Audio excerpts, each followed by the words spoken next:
రాష్ట్ర ప్రభుత్వ ఉద్యోగులకు అలాగే కాంట్రాక్ట్ ఎంప్లాయీస్కు అవుట్సోర్సింగ్ ఎంప్లాయీస్కు పెన్షనర్లకు అందరికీ కూడా పేరు పేరున నమస్కారాలు. మనందరికీ తెలుసు ఈరోజు తెలంగాణ రాష్ట్ర కేబినెట్ సమావేశం జరిగింది. కేబినెట్ సమావేశం తర్వాత మంత్రులు విలేకరుల సమావేశం పెట్టి కేబినెట్ నిర్ణయాలను కూడా ప్రెస్కు రిలీజ్ చేశారు. ఈ సందర్భంగా చాలా విషయాలు మాట్లాడారు. తెలంగాణ రాష్ట్రం వచ్చిన తర్వాత, ముఖ్యంగా కాంగ్రెస్ ప్రభుత్వం అధికారంలోకి వచ్చిన తర్వాత వాళ్ళు 18 సార్లు కేబినెట్ మీటింగ్లు జరిపారని, 327 అంశాలు చర్చించారని, అందులో 321 అంశాలు అమలు చేశామని, దాదాపుగా 96% మొత్తం కేబినెట్ డిసిషన్స్ అన్నీ కూడా అమలు దశలో ఉన్నాయని చెప్పేసి చాలా గొప్పగా చెప్పుకున్నారు.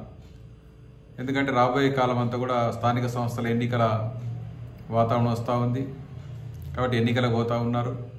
గ్రామ సర్పంచులు, ఎంపీటీసీలు, జడ్పీటీసీలు ఇవన్నీ మళ్ళీ స్థానిక సంస్థల్లో విజయం సాధించాలన్నటువంటి ఆలోచనతోన చాలా విషయాలు మాట్లాడడం కూడా జరిగింది.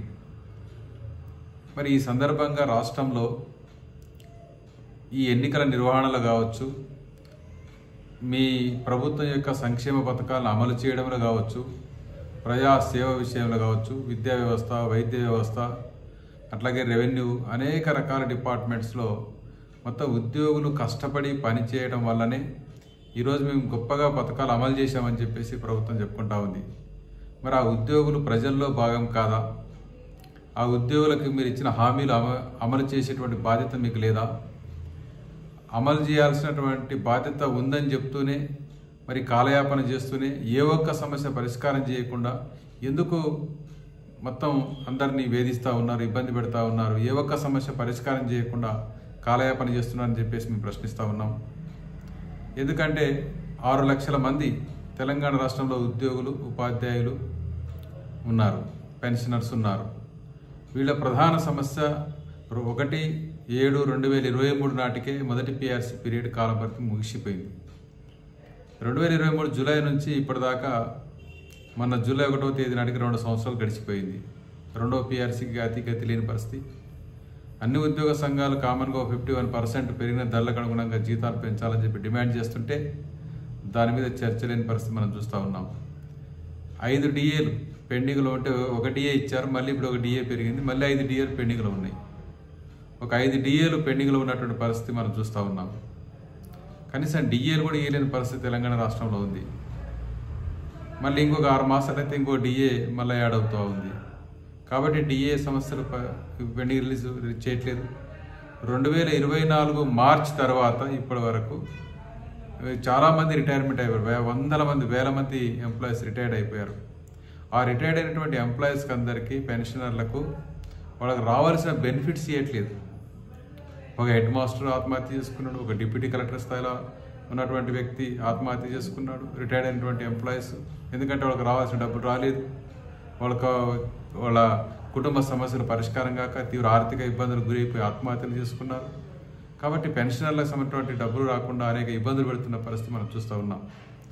అలాగే తెలంగాణ వచ్చిన తర్వాత అనేక రకాల సమస్యలతో, ఇబ్బందులతో బాధపడ్డ ఉద్యోగులందరూ కూడా కాంగ్రెస్ ప్రభుత్వానికి అండగా నిలిచి సపోర్ట్ ఇచ్చి గెలిపిస్తే మీరేం చేశారు? ఇప్పటిదాకా 18 సార్లు కేబినెట్ మీటింగ్లు పెట్టి ఏ ఒక్క సమస్యను పరిష్కారం చేశారా?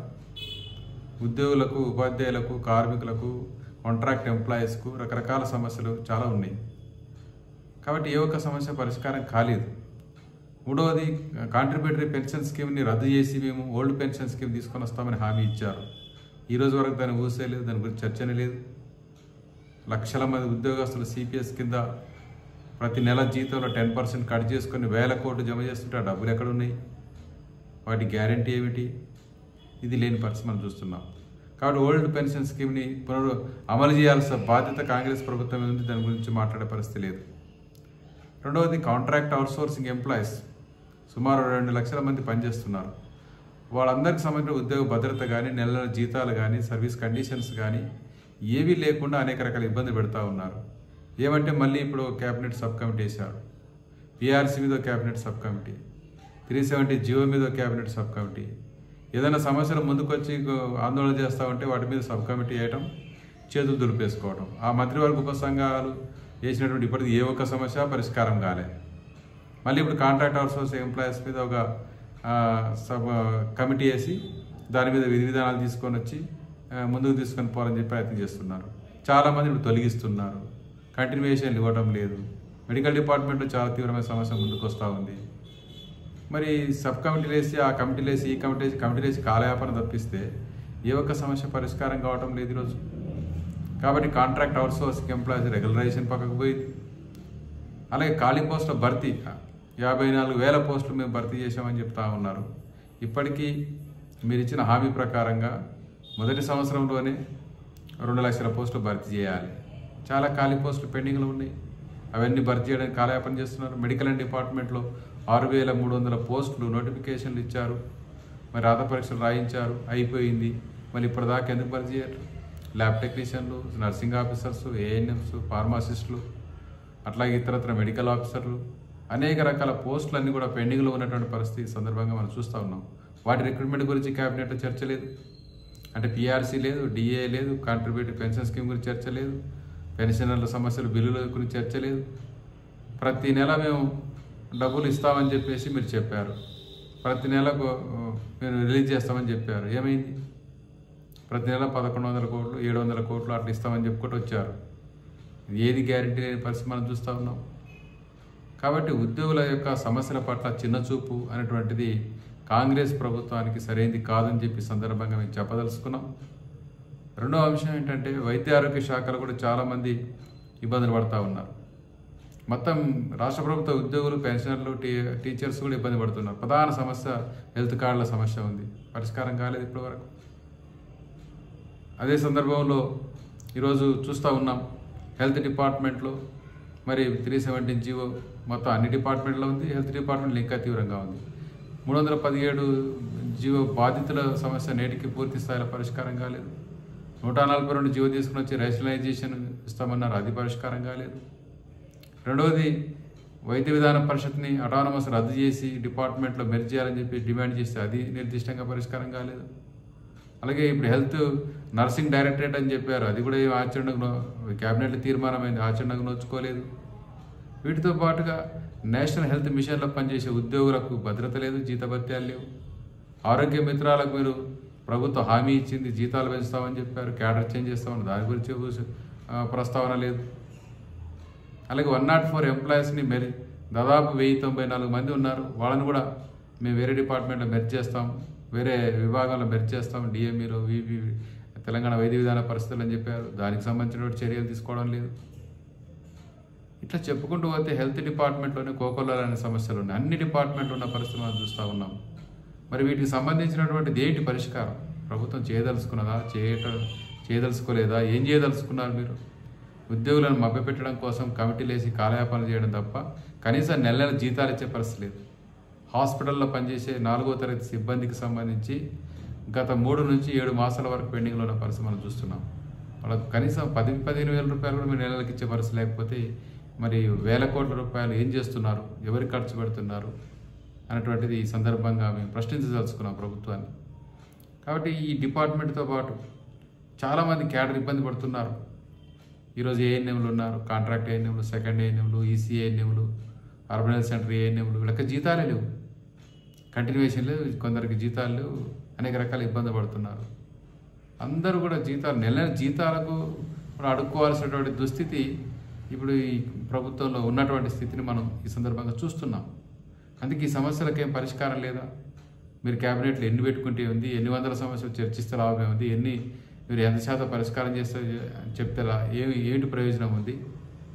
సుమారుగా 10 లక్షల మంది కుటుంబాలు, 10 లక్షల కుటుంబాలు ఇవి మొత్తం పిఆర్సీ పరిధిలోకి వచ్చేటువంటి, ప్రభుత్వం పరిధిలోకి వచ్చేటువంటి వాళ్ళందరూ సుమారు 10 లక్షల మంది ఉన్నారు, 10 లక్షల కుటుంబాలు.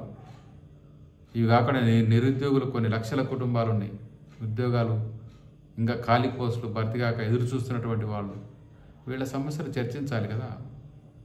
ఈ సమస్యలు చర్చించకుండా కమిటీలు వేసి కాలయాపన చేసి ఏడుస్తున్నటువంటి వాళ్ళ కంటే నీళ్లు తుడిచినట్టు చేయడం తప్పిస్తే ఇంకేమీ కనపడటం లేదని చెప్పి సందర్భంగా మేము చెప్పదలుచుకున్నాం. కాబట్టి ప్రభుత్వం తన వైఖరిని మార్చుకోవాలి. ఉద్యోగ కార్మిక వ్యతిరేక వైఖరిని ఈరోజు అవలంబిస్తూ ఉన్నది. ఉద్యోగుల సమస్యలు అంటే చిన్న చూపు చూస్తూ ఉంది.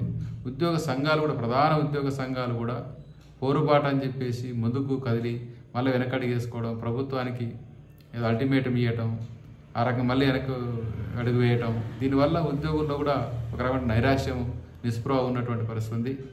కాబట్టి సోదరులారా, మనం ఉద్యోగులు, ఉపాధ్యాయులు, కార్మికులు, పెన్షనర్లు, contract outsourcing employees, scheme employees అందరూ కూడా ప్రభుత్వం యొక్క వైఖరి మీద మనం నిరసన వ్యక్తం చేయాలి.